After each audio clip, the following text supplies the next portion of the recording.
नामदुन सल्ली अला रसूलिल करीम अम्मा बाद फ़ाउज़ बिल्लाहि मिनश शैतानिर रजीम बिस्मिल्लाहिर रहमानिर रहीम। तमाम तारीफ़ें मेरे अल्लाह के लिए जिसने इंसान को अशरफुल मखलूक़ात बनाया और फिर इसके कब्ज़े में इतनी सारी ताकतें दे दी, इतनी सारी चीज़ें दे दी और तमाम चीज़ें इसके खाने पीने के लिए पैदा की और ये दुनिया भी इंसान के लिए ही अल्लाह पाक ने अलहदा फरमाई। मैं हूँ हकीम आसिफ़ अली राव अल रज़ा की हेल्थ रिकवर की जानिब से आपकी रहनुमाई के लिए हाज़िर हूँ। आज का जो मौजू हमने तरतीब दिया है, क्या अल्लाह पाक की बनाई हुई चीज़ों के साइड इफ़ेक्ट्स होते हैं? क्या ऐसा मुमकिन है कि अल्लाह पाक ने जो भी चीज़ दुनिया में पैदा फरमाई, चाहे वो कोई भी चीज़ हो, इंसान से लेके उससे मुतल्लिक जितने मामलात हैं, कोई भी ऐसी चीज़ जो बग़ैर मकसद के अल्लाह पाक ने पैदा फरमाई हो? जितने भी हमारे खाने पीने के निज़ाम में जितनी अल्लाह पाक ने चीज़ें तरतीब दी हैं, जिसमें फल हैं, जिसमें ड्राई फ्रूट्स हैं, जिसमें गोश्त हैं, जिसमें शहद है, जिसमें सब्ज़ियां हैं, जिसमें और भी बहुत सारी चीज़ें हैं, जैसे हमारी मेडिसिन आ जाती हैं, जड़ी बूटियां आ जाती हैं जो अल्लाह पाक ने ज़मीन से पैदा फरमाई। याद रखें, अल्लाह पाक का निज़ाम एक तरतीब के तहत काम करता है और जब तक हम उस तरतीब को नहीं समझेंगे, हम दुनिया की किसी भी चीज़ से फ़ायदा नहीं उठा सकते। हम फ़ायदा तब उठाते हैं जब हमें पता चलता है कि ये चीज़ इस्तेमाल करने से हमें ये नताइज मिलेंगे।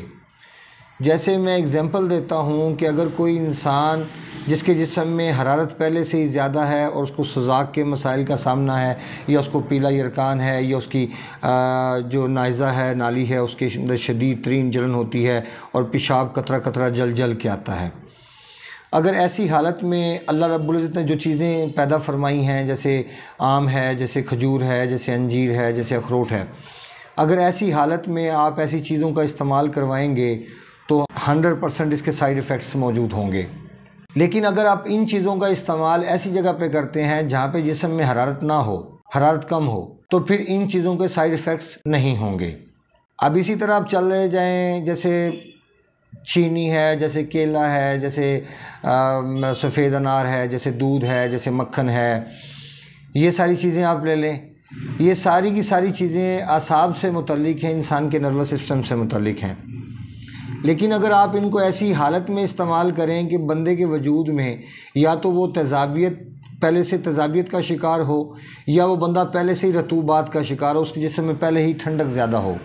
जिसकी वजह से उसका पेशाब ज़्यादा आता हो, या उसके शुगर जैसे अवारज़ उसको हों, अगर ऐसे बंदे को आप ऐसी चीज़ों का इस्तेमाल करवाएंगे, या सिंगरेनी जैसी बीमारी हो, प्रॉब्लम अलामत सामने आए, तो अगर ऐसी जगह पे आप ऐसी चीज़ों का इस्तेमाल करवाएंगे तो ये नुकसानदेह साबित होंगी,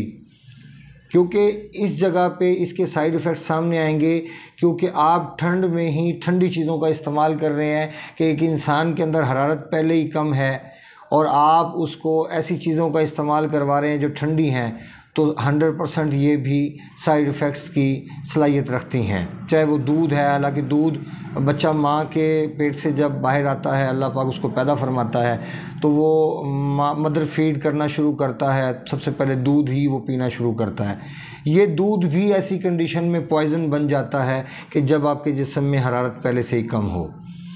तो दूध का इस्तेमाल आप कहाँ कर सकते हैं? जब जिस्म में हरारत मौजूद हो तब आप दूध का इस्तेमाल कर सकते हैं, मक्खन का इस्तेमाल कर सकते हैं। लेकिन जब रतूबात होंगी तो ऐसी चीज़ों का इस्तेमाल अगर आप करेंगे तो वो बीमारी को बढ़ाने वाली बात है, वो 100% आपकी बीमारी को इंक्रीज़ करने का सबब बनेगी। इसी तरह हम आ जाते हैं, कटिया गोश्त है, या मछली है, या बैंगन है, या आलू है, या गोभी है, या चने की दाल है, माश की दाल है, जैसे माल्टा है, सेब है, ये सारी चीज़ें एसिडिटी का शिकार करती हैं, इंसान को तेज़ाबियत बढ़ाती हैं। अब ये चीज़ें कौन इंसान इस्तेमाल कर सकता है जिसके लिए साइड इफ़ेक्ट्स नहीं होंगे और कौन नहीं कर सकता, ये आपको मिसाल के तौर पे चीदा चीज़ों को समझाने के लिए बात बता रहा हूँ। वरना अगर हम डिटेल से बात करने बैठेंगे तो एक एक चीज़ के ऊपर बात करेंगे तो मौजू बहुत लंबा हो जाएगा। और मैं समझता हूँ कि शॉर्ट टर्म के अंदर जितना हम मुफीद और मुफस्सल गुफ्तगू कर सकें, जो आपकी ज़िंदगी को बेहतर बनाने के हवाले से आपके लिए फ़ायदेमंद साबित हो, तो इंशाल्लाह हम उतनी ही बात करना चाहेंगे।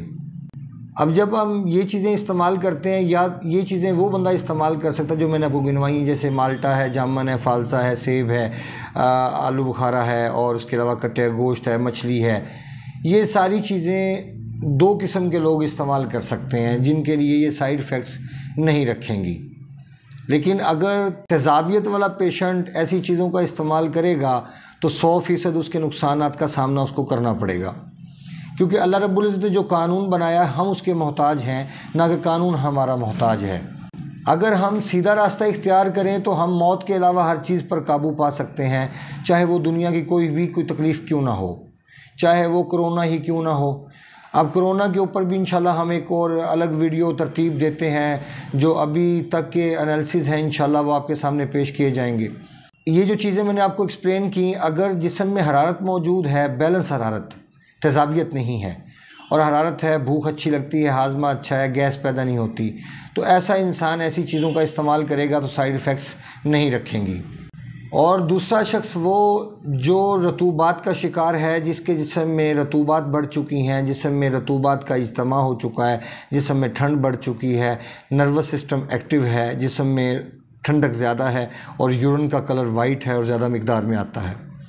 ऐसी हालत में भी ऐसी चीज़ों का इस्तेमाल ये अद्वियात के तौर पे भी काम करेगा और ग़िज़ा के तौर पे भी काम करेगा। अगर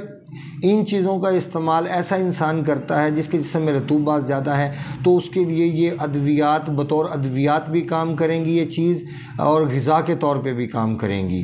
क्योंकि जैसे जैसे जिस्म में खुश्की बढ़ती जाएगी और दिल गर्म होता जाएगा तो रतूबात ऑटोमेटिक कम होती चली जाएंगी, पानी खुश्क होता चला जाएगा, और पानी का खुश्क होना ही आपके जिस्म में हरारत को बढ़ाने का सबब बन सकता है। अगर आप पानी के रहते हुए हरारत बढ़ने की तवक्को करेंगे तो ये खाम ख्याली होगी, ये सेहत नहीं होगी। हमारी कोशिश है कि हम उन मौज़ूआत को, उन चीज़ों को उठाएं जिसके ऊपर आम इंसान, कोई भी आम डॉक्टर, आम हकीम कोई भी बात नहीं करता। आपकी ज़िंदगी में सबसे जो अहम चीज़ है वो है आपकी क़ुव्वत मदाफ़त। अगर आपकी क़ुव्वत मदाफ़त अच्छी है तो मैं समझता हूँ आप किसी भी प्रॉब्लम का शिकार नहीं होंगे।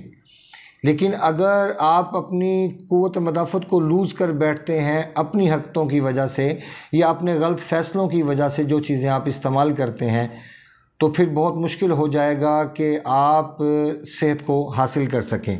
अपने दोस्त अहबाब का बहुत सारा ख्याल रखें। मिलते हैं इंशाल्लाह मज़ीद इन्फॉर्मेटिव वीडियो के साथ। हमारे चैनल को सब्सक्राइब करें, बेल आइकन को प्रेस करें, कमेंट सेक्शन में अपनी राय से ज़रूर आगाह करें। वमा अलैना इल्लल बलागुल मुबीन। अस्सलामु अलैकुम वरहमतुल्लाहि वबरकातुहू।